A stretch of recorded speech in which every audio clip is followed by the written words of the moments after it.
want you to feel, I want you to feel something crazy, crazy, amazing. Hey everyone, welcome to the Crazy Amazing Humans podcast, where we aim to inspire you by highlighting everyday humans doing crazy amazing things, making a meaningful and positive difference in the world.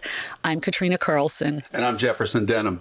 And today we are thrilled to have a guest who has lived two extraordinary lives. Yes. One as a legendary music executive and the other as a fierce advocate for justice. That is right. Our guest today is Jason Flom. Three, if you conclude my misspent youth as a pothead and frustrated guitar player, yeah. There we go. That's the other one. We're excited about you. Yeah. We might want to see you play the guitar. So here's the man. He's behind the careers of countless musical artists, superstar artists, and the social justice advocate, rocking the criminal justice system as a founding board member of the Innocence Project, and much, much more.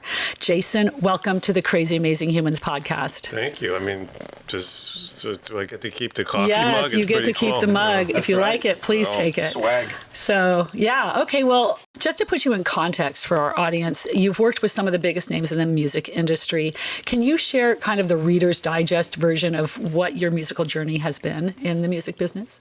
Yeah, I mean, I failed at being a rock star and started, I got a job as a trainee field merchandiser at Atlantic Records when I was 18. Fell in love with the music business. And from there, I soon realized that finding bands looked like a really fun way to live out my rock star dreams vicariously. And so I started finding bands, and they became hits, and then they gave me a job finding bands, and then I rose up through the ranks. And you know, those early days, Twisted Sister and White Lion and Skid Row and Stone Temple Pilots and Jesus Jewel and Tori Amos and then Collective Soul and Matchbox 20. There's a lot of names along the way. Well, I started my own label, Lava Records, which was a division of Atlantic Records, and eventually sold Lava, which was, like I said, Matchbox 20 and Kid Rock and Sugar Ray and Trans-Siberian Orchestra, and sold that to Atlantic, and then became the chairman of Atlantic Records, which was kind of a crazy, you know, dream come true kind of a thing. And ultimately left there, and I ran for a brief time Virgin Records and Capitol Records. And for the last 15 years, I've been doing my own label, Lava Records. Again, Lava 2.0, if you want, which has been Lorde and Jessie J, Greta Van Fleet. And now we have a new band breaking called The Warning. So, yeah, so I'm still doing it. But just like a little career, a little here, dabble. You dabble in the business. I left a few things out of there. But there was a lot of acts I'm really lucky and proud to have been able to be part of their journey. And so... Iconic. Yeah, right. Hey, so you went from putting up posters to actually scouting talent. I mean, not everybody can just do that. You've been credited with helping launch artists like Katy Perry, Lorde, Kid Rock, Stone Temple Pilots, and many more. So what's your secret to spotting talent and helping it thrive? I mean, as far as finding it, it's instinct. There's no better way to describe it. And then I just have pretty good instincts, and then it comes down to marketing. You know, I love marketing, and so I think one of the reasons I was able to be as successful as I was is because when I found something that I loved, I wouldn't just wait and hope that the people who were supposed to be promoting and marketing the records would do their jobs. I would go out and my dad taught me that one of the keys to being successful is being friendly. So I was like, I can be friendly. I'm really bad at being an asshole. If I was good at it, I would have done that, you know, but I'm not. I'm just like, people laugh. They think it's, you know, so I can't pull that off. So, you know, I would just go out and be friendly and take people out to play golf or dinner or whatever it might be. I mean, you know, in order to get them to pay attention to the records that I loved, which I was promoting and which I had signed. And sometimes that turned out to be the key, you know. Yeah. And so, yeah, so that's how it all happened. It's kind of a... Is there like one like story you can bring up that might be fun, just like a turning point or a breakthrough in a career that you'd like to share with our audience, just something special that you recall happening with an artist or... There was a great moment, just the first one that came to mind, when Kid Rock, who actually broke as a direct result of a golf game I had with one of the key programming guys at MTV, because he was on his fourth album. The first three albums were all duds. And then I signed him, and a guy named Andy Carver worked for me. Brought him to my attention, and he made this album, Devil Without a Cause, and I thought it was one of the greatest albums of all time. And I was just like, I'm going to break this thing. But everybody hated him. Like, radio hated him, press hated him, MTV hated him, other artists hated him. It was like, it was hopeless. The label I worked at hated him. This was Atlantic. They thought he was a freaking joke. So, I had been up to MTV and played it for, my friend there, who was a key programming guy. He couldn't stand it. And I was like, but I took this guy golfing one day, and on the way home, I had a Tahoe back then with a stock stereo, which was pretty good. And we're in my car, so I get to control the volume. And I played 5 songs on full volume. And he freaked out. He said, Flom, you're going to touch them all on this one. And I was like, yeah, that's true. And then, he went back I introduced him to Kid Rock. They cleaned out a hotel minibar one night, stayed up all night, and he realized this guy's like for real. And so he went back and basically forced MTV to, and MTV was at the height of their powers back then. So we got him on Fashionably Loud and these other shows they had, and MTV broke Kid Rock, and that's how it happened. That's interesting. Wow. Yeah, and then we orchestrated, the MTV Awards. That was the story I was actually thinking of when, again, the MTV Awards was the hottest show that you could be on. Mm-hmm. It was a game changer. Glory days. And I had called MTV, and I'd been, he was breaking. Maybe he was platinum, but he wasn't a superstar yet. And so I called him and I said, want to get him on the show? And they were like, no. We got Limp Bizkit. They're bigger. We don't need 2 rap rock things. 1 is good enough. So I was like, and Limp Bizkit was a bigger band. So between Kid Rock and I, we schemed up this idea where we would, I called Steven Tyler, he called Run DMC, and we schemed up this idea that he would start off with a choir, like a singing the Ba with the Ba, and then he got on with the Run DMC. They came on stage, and they did a little King of Rock, and then Steven Tyler and Joe Perry kick in the doors and come marching down the aisle playing Walk This Way, and then they did that all together, and it was just like, okay. So I said to MTV, you can have your Limp Bizkit, no hard feelings, or column B, you can have Kid Rock with Run DMC and Aerosmith. And they were like, I think we'll go for that. Okay. I love nice. it. And that night, he became a superstar. Wow. I mean, no one was talking about anything else. I mean, you maybe remember that performance. Yeah. It was legendary. Yes. Pretty amazing. That's incredible. So let's get right to the rocking of the criminal justice system. Mm-hmm. So, okay, you're a founding board member of the Innocence Project, which is a completely different world, obviously, than the music world. So what inspired you to make that leap, like fuels your passion for justice reform? Yeah, and I just want to make it very clear. You said it exactly correctly. I'm a founding board member, not a founder. The founders of the Innocence Project are, people do make that mistake. The founders of the Innocence Project are Barry Scheck and Peter Neufeld. And I was just, I became aware of their work very early on and volunteered my services. So I became, myself and a guy named Jack Taylor became the first 2 board members. But anyway, what actually happened that got me started on this crazy quixotic journey was an article I read in the newspaper in 1993. And it's so strange because I read the New York Times if I read a newspaper. That's true even back then. But this particular day, the Times was sold out, and I was getting in the taxi, and I wanted something to read. We didn't have our phones to screw around on Instagram or whatever we do, right? So the only one that was on the stand was the New York Post, which is not a paper I ever read or ever would read or don't read, and don't get me started. But anyway, but I bought that thing, and it was obviously kismet because there was a story in there that I was meant to see. And it was the story, Cuomo denies Ferraro bid for cocaine parole, something like that. I was like, what the hell is this? This is interesting. Like, this has got drugs and prison in it. And I'm like, morbidly fascinated by that topic. And I'd had my own experiences with drugs as a kid. So I was like, all right, let me read this. And it was the story of a kid named Steven Lennon who had been sentenced to 15 years to life for a nonviolent first offense cocaine possession charge in a maximum security prison in New York State. And I was like, what? Like, excuse me? A what? A 15 years to who? Like, nonviolent first offense cocaine possession charge? I was like, that could have been me, you know? So, and I was 32 and he was 32. He had been in prison for 8 years. At that time, I'd been sober for almost 8 years. I was like, this is too close for comfort, right? Whoa. So, because I'd been to rehab.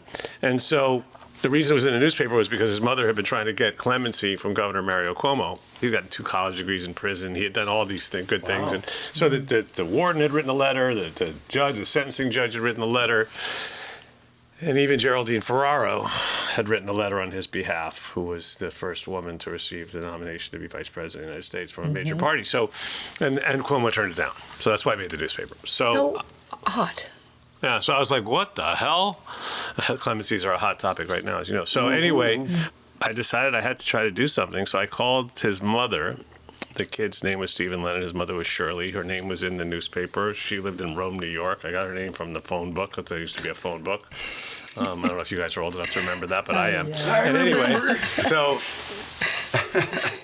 I called her up and I offered to send some money. I said, I don't have a lot of money because I didn't, but I'll send you what I got. Maybe you could put it towards a new lawyer. And she's like, no, that's very sweet. But, you know, we've exhausted all of our appeals and this was our last hope. And I was like, what the hell? So he was going to have to serve another 7 years before being eligible for parole. So I called the only criminal defense lawyer I knew. I knew a guy named Bob Kalina because he represented 2 of the artists I had signed, Stone Temple Pilots and Skid Row, and they were getting arrested weekly back then. So I was like, I had homeboy on speed dial, you know, so I was like, let's go. So I called Bob, and he came to my office, and he called her on the phone, and he said, look, this case is hopeless. You know, it's just the Rockefeller drug laws. There's nothing you can do about it. It's thousands of cases like this. And I was like, Bob, do me a favor. Like, do something. And he said, all right, whatever. I'll read the transcripts of the trial. Calls me up sometime later and says, you know what? I found a loophole. It's not going to work, but as a favor to you, I'll try it. I go, okay, great.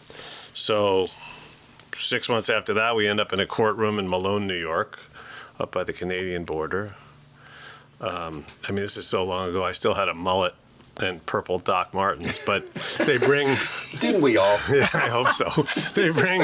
You still have good hair. And I do too, luckily. So they bring this kid in shackles, right? Like he's a mass murderer. First offense, you're saying? Wow. Nonviolent, yeah. And so his legs are chained together, his hands are chained to his waist. I remember watching him try to maneuver his glasses with his hands chained to his waist. I'm like, this is very strange. Like, so anyway... I'm sitting there holding Mrs. Lennon's hand. Her husband stands on the other side. The arguments go back and forth between Bob and the prosecutor was, and the judge is this old guy with white hair, looks like Ted Forsyth. I'm like, this ain't going to go well. Right. And the judge finally says, I haven't heard anything in this court today under section this, that, blah, blah, blah, blah. Again, I knew nothing about the law back then. And he goes, but under the power vested in me, the motion is granted. And he bangs the freaking gavel down, and I was like, huh? And wow. Bob was overweight in his 3-piece suit. He comes scurrying over, and I go, Bob, what happened? And he goes, we won. And I was like, we what? And then you were addicted from then on. That's the best feeling I ever had. I mean, you said once that you felt like maybe I'm a lucky charm or something. I don't even know. I just was it was like a dream, sequence. I couldn't even, I was like, no, I remember now exactly what you're talking about. I mean, I realized at that moment that I had a superpower that I didn't know I had. And I was like, if I can do that, I'm going to do that again and again and again. And so I just, that's what I do. I mean, Kalia, my wife and I walked an innocent guy out 3 weeks ago from Sing Sing prison in New York. Yesterday, I got a call from a guy I'd forgotten I helped and who just got his freedom yesterday. I was like, it doesn't get old, Okay, so how many do you think, is this through the Innocence Project, through working with them that these people have come out, or you're just your efforts making this happen? A little of both? Mostly these are the ones that I'm just working on as a private citizen. The Innocence Project does their cases, and I've been very privileged and humbled to be able to help them in various ways over the years, but I wouldn't take credit for their cases. Have you ever counted how many you've got now? No, I have no idea. I understand that. I can't remember. Kalia, my wife Kalia, she thinks it's funny that sometimes we'll be at some event and someone will come over and we'll be talking and they'll go, you don't remember me, do you? And I'll be like, I'm not so good with names. I'm really not. I'm not even really good with faces. I'd be a terrible eyewitness. And all eyewitnesses are terrible. But I agree. Yeah, right. I agree. Then, I'm thinking of one particular instance. We were at a dinner with about 10 people and this guy goes, you don't remember me? I'm like, no. He goes, you got me out of prison 3 years ago, dude. I'm like, yeah, yeah, it's you. I'm like, I don't know. Like, I can't remember, but it's good. That's great. But I think it's important that, in many of these cases, and Kalia is my partner in all of this, we're very focused on helping the people after they come home, because it's a really tough road ahead, even after you're freed. Right. You have an organization that you support. Innocence, isn't that? After Innocence is one of them, yeah. There are a few organizations that do that stuff. And then, some private citizens do too. I mean, people, offer their assistance in various ways. And I'll try to reach out to anybody I can, set up GoFundMes, whatever it is, nice. Donate. I bought cars for so many exonerees now that I should just open a freaking dealership and get it over. But cars are the biggest, best thing you can do. Yeah, if you don't live in Manhattan or New York, I mean, I don't know who else has decent public transit. Not here. No, definitely not LA. If you can get somebody a car, $10,000 or less, you can change their life. Wow. To have been a part of freeing as many people as you have, and then losing count, I think that's a great sign. Yeah, I think that's wonderful. Yeah, or I'm getting senile. Either way, whatever. So this, we're fans of your podcast, and the stats on wrongful convictions are just absolutely shocking. And I just didn't know the problem was that bad. I just didn't know. What do you think are the biggest factors contributing to these injustices, in your opinion? There's so many. Our mass incarceration obsession in this country drives a spike into a system that even purports itself to be fair in any way, because when you're processing 11 million people in and out of jails and prisons, as we do in America each year, there's no time to worry about whether they're guilty or innocent. There's no time to focus on anybody's individual story or rights or anything like that. They just become cogs in the machine. It's just once you're in it, the quicksand, you get stuck in this quicksand, and then there's all the different factors that go into it. I mean, there's the scales of justice are all one way, right? It's all the powers on the side of the prosecution. And as an individual, unless you're rich and can afford great lawyers and experts and things like that, you don't have a snowball's chance in hell by and large. So that's why 97% of felony convictions in the United States are a result of guilty pleas. And a lot of those people plead guilty even though they're innocent, which sounds crazy, but it's the best option you have, because we have these crazy mandatory sentencing laws. Like, for instance, the guy I told you about, Steven Lennon. Yes. He could have pleaded guilty. He would have gotten probably 2 years, because they want you to plead guilty because it keeps the system moving. And you get these deals if you plead guilty. But if you don't, conversely, they throw the book at you. And because the prosecutors have been given all this power by Congress with mandatory sentencing laws, they're able to say, look, you seem like a nice enough person. You don't have a prior record, but this crime, let's see, you possess this much drugs, whatever. Okay, so you're going to get 40 years if you go to trial, whatever it is. And so they go, on the other hand, you've already been in jail for, a year awaiting trial? Yeah, we'll let you go home. Just plead guilty. And you're like, wow. I'll plead guilty. I'm not guilty, but I'll plead guilty, because it makes more sense. And so public defenders are wildly underpaid and overworked. Many in New York City, public defenders have second jobs. They drive Uber, they do DoorDash. Oh, yeah, they're lawyers. Wow. What? Yeah, but if you start off making $85,000, you can't live in New York City for $85,000. You have a kid maybe or whatever, or even, just affording rent. It's like, so that's what you're up against. And, the system just churns on. And so we really need to overhaul it from top to bottom if we want to start putting a dent in the number of wrongful convictions. But part of it is just educating people like we're doing here now on this show, or like we do on my show, Wrongful Conviction. The more people that become aware, as you have, of this scourge of wrongful convictions, the less likely it is that if you go on a jury, and I always, I'm a statistical guy, so I always look at it like this, right? So the day's coming to an end today, but somewhere in America today, there was at least one person, maybe many more, who was serving on a jury in a criminal trial, who is a regular listener of our show. And if that's true, then they are much less likely to get it wrong. Yeah. Because they understand how it works. Absolutely. I just served on a jury, and it is, we're all doing our best, but there's just so much we don't know. And you're kind of like, I love this, because now the next time I'm called to serve on a jury, I feel like I'm going to have a little more insight. That's great. Absolutely. And speaking of your podcast, I think in 2018, you co-founded Lava for Good. Is that correct? Yeah, Around 2016, 20, I don't Okay. know. Maybe 2018. You're probably right. You know better than I do. I'm not sure. I thought I read 2018, but You're probably right. So you co-founded Lava for Good, and this is this media platform. Tell us a little bit about that, because look at you doing that, Lava for Good. Yeah, We always say doing good does you good, so yeah, I like the Lava for Good. is the podcasting network. Now consists of 6 different podcasts. Wrongful Conviction, of course, Bone Valley, Ear Witness, Erased, which is a podcast my daughter created, in which, ironically, I play a judge. I'm Judge John Lansing. And it's called what? Erased? Erased, yeah. Okay. It's just Erased, the murder of Elma Sands. Yeah, so it's the first murder trial in American history. And Erased is a series that she created to shine a light on stories of women who were erased from history due to forces of classism, racism, misogyny, etc., even though their stories should have been the defining stories of their times. And so the first one was about Elma Sands, who was murdered in 1799 in Manhattan. And the obvious, it's sort of backwards from wrongful conviction, because this was a wrongful exoneration, because the guy who killed her, Levi Weeks, was very fortunate to be wealthy, and his defense team was Alexander Hamilton and Aaron Burr. And so this was the first murder trial in American history. Wow. And what you learn in the course of this podcast is that Hamilton and Burr cheated and lied and broke every rule. They were writing the rules as they went along in order to exonerate their guilty client. And she was forgotten and erased from history.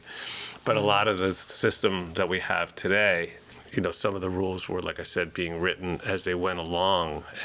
But it was actually backwards from a lot of the stuff we talk about with Kevin Cooper and these other things, because in this case, the prosecutor didn't know what the hell he was doing, was completely overmatched by these 2 brilliant men, right? Absolutely brilliant men. And, they just wanted to win, and they did. And so it's a remarkable story, though, and it's great because Aaron Burr is played by by Barry Scheck. Alexander Hamilton is Tony Goldwyn. Wow. Allison Williams plays the best friend of the murdered girl, her cousin, Catherine, and I'm the judge. So, I get to say overruled a lot. Overruled. That banging the fist down thing, it's really That's great. No sustained. Okay, that's All cool. So overruled. it's kind of like a scripted. Yeah, it's scripted. It's really fun. Very cool. So she must be So a we have all writer these as well. podcasts, and now we're Yeah. making TV shows, related to this work. So as your well. mission is, what would you say the mission is? Like, is it mainly bringing for wrongful conviction? Is it pretty centered on that? I think you have Righteous Convictions with Jason Flom as well. Yeah, Is that one, real? Righteous Convictions, is a show where I just interview people who are doing righteous things for no reason other than that they can in the area of criminal legal reform. Nice. And so there's some incredibly brilliant people that I've interviewed on that show that are just doing, this amazing, selfless, heroic, courageous work. And so, that's a great show. That's cool. And that's what we're about too at this podcast. We're always trying to shine a light on people doing good. Yeah. Some people are well known, some not. Yeah, But there you go. it's the same idea, righteous convictions. So you mentioned briefly Kevin Cooper. So our audience may not be familiar with, but you are very familiar with the Kevin Cooper case. And the film that our producer, Ken Carlson, is currently directing, you've even recently been interviewed for that film. Okay, so what are your thoughts about if and how justice could be served in this particular case?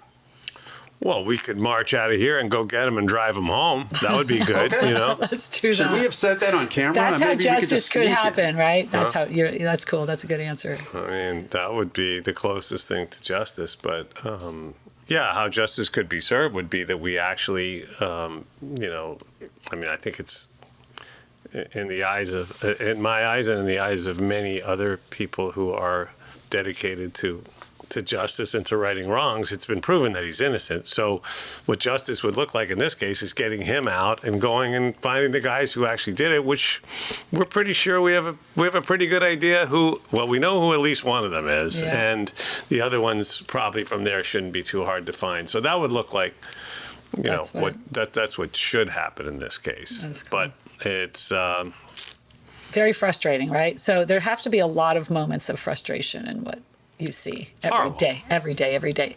So how do you stay hopeful and resilient in the face of all those obstacles?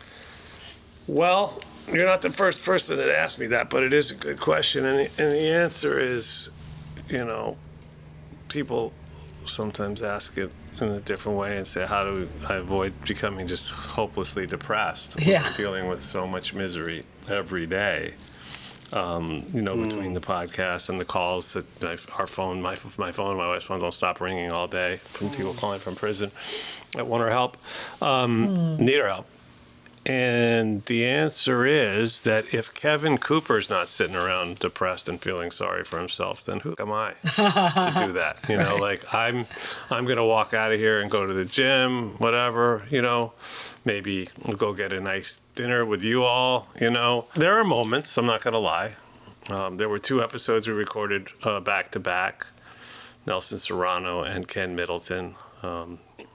After those two, it took me 24 hours to collect myself because just so depraved what was done to these 2 men. But on 2 separate cases, one Florida, one Missouri. And there's another episode we did, Tim Cole. I still can't listen to the Tim Cole episode without crying, and I can't talk about it without choking up. And it's but on the other hand, like I said, I'm inspired by the spirit of these people who are in these horrendous situations right now while we're sitting here, having some tea, talking on the mic, and they're in, I think about that sometimes, if there was a split screen, I'm on the phone with somebody on death row, right? What does that look like? What does Kevin Cooper's situation look like right now? If you could see inside that gray concrete steel, small, loveless, window. Loveless, soulless, just it's like a deprivation tank, right? For lack of a better word, it's torture. Yeah, it's torture. It That's a really better way of is. saying it. Yeah, because literally, when you're in our prison system. And fortunately, California now is just experimenting. We have one prison that's based on the European model, the Swedish model, whatever you want to call it, where it's actually designed for rehabilitation and designed not to be a torture facility. What right? a concept! Yeah. And that's how it should be. But it's awful to think of the situation that we put our fellow humans, innocent or guilty, into, where it's noisy, it's violent, it's cold or it's hot. A lot of our prisons don't have air conditioning in America. In some of the southern states, Arizona. Yeah, even in New Jersey, there's a guy whose case I've been working on for some time in New Jersey, Tom Gottlieb, and he's not innocent, but he's literally guilty of a half a count of conspiracy to commit robbery, and he's been in for 30 years. And he's not a young guy, and his cell this summer reached 119 degrees. Whoa. How do you live like that? And there's nowhere to go, and there's no breeze, and there's no relief. It was 119. Because think about it, it's all concrete and steel. When there's a heat wave in New Jersey, it's hot as hell. Yeah. But then forget it when you get to the Southwest. Forget about that. It's so. I don't know. We got to do it differently. You posted something about this on Instagram. The holidays were coming up, and you made suggestions for addressing any false claims being made at family gatherings and the like.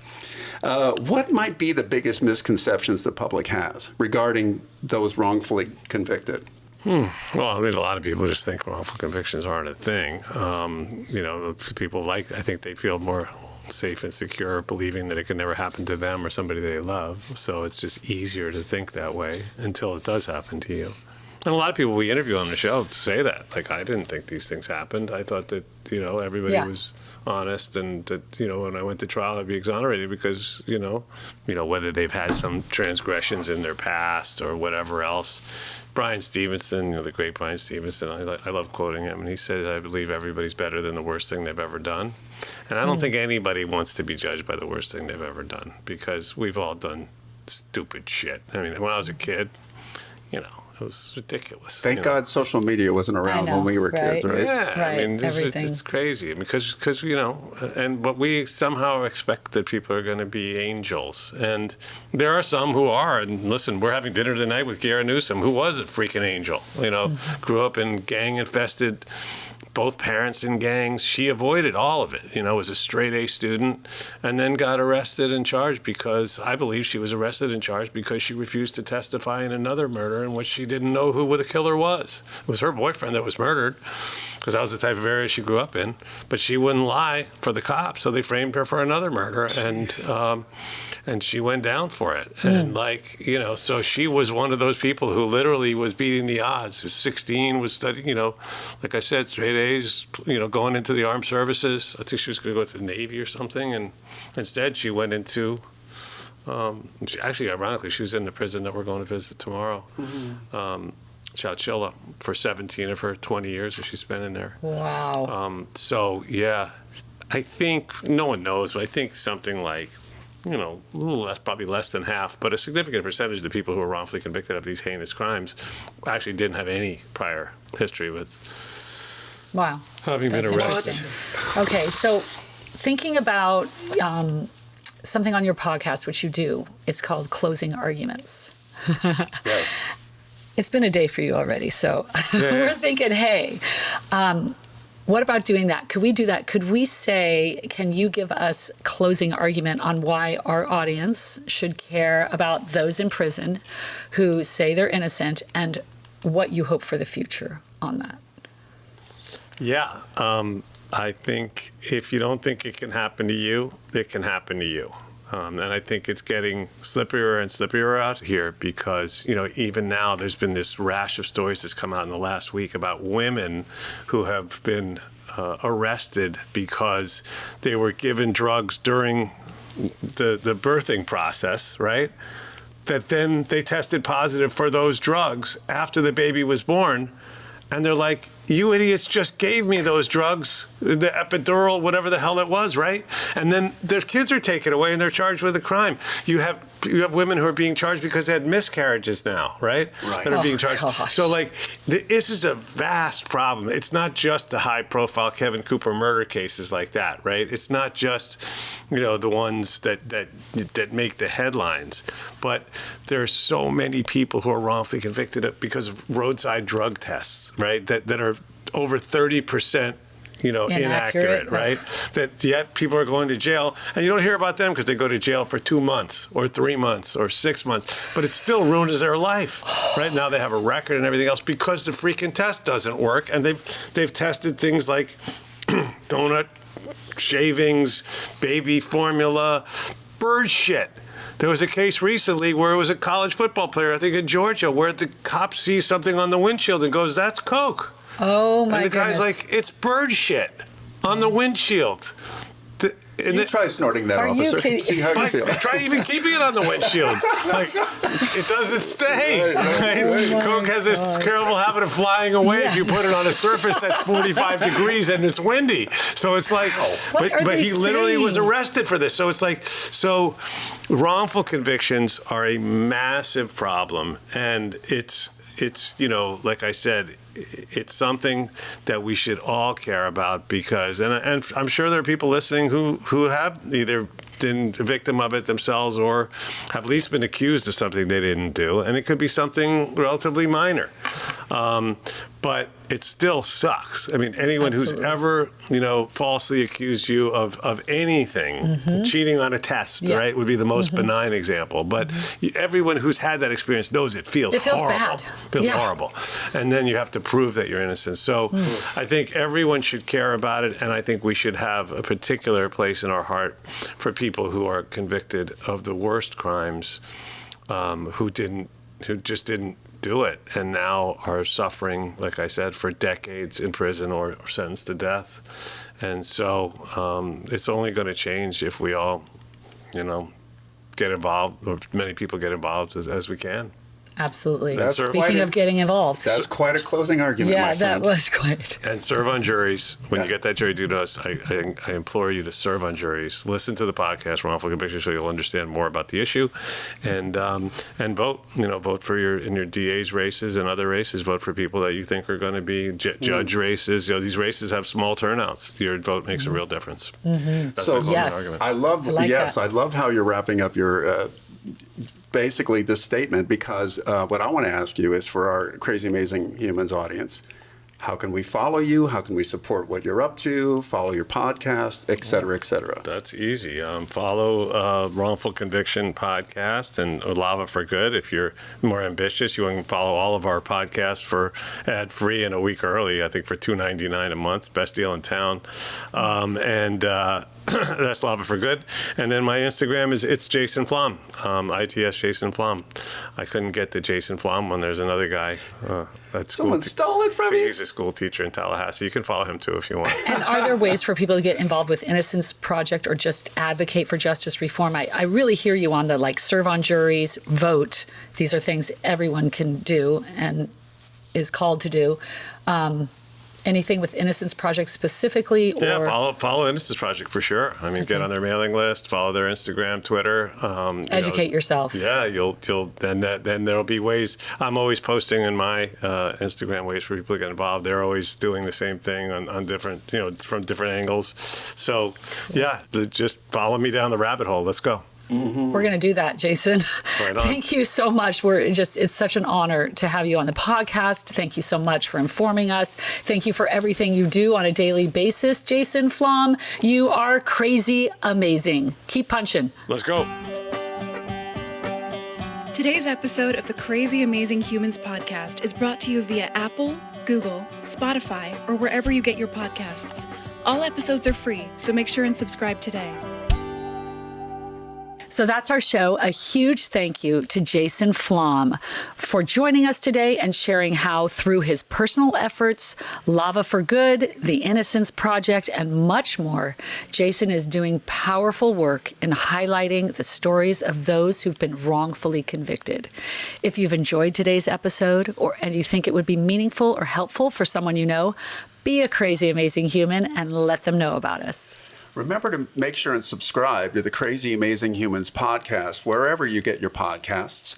We've also filmed the podcasts, so you can check us out on the Crazy Amazing Humans YouTube channel. Make sure and leave comments while you're there. We love to hear what you're thinking. Yes, and most of all, we want to make sure to thank you for being with us today. Remember that every little kindness has the potential to create crazy, amazing human experiences, one person at a time. And as always, this week, we want to encourage you to find one thing that you can do to extend kindness and love in the world. I'm Jefferson Denim. And I'm Katrina Carlson. Stay safe, stay healthy, stay connected, and we'll see you right here next time on the Crazy Amazing Humans podcast. I want you to feel, I want you to feel something crazy, crazy, amazing. If you have any questions or comments about today's episode, please make sure to write us at crazyamanginghumans@gmail.com.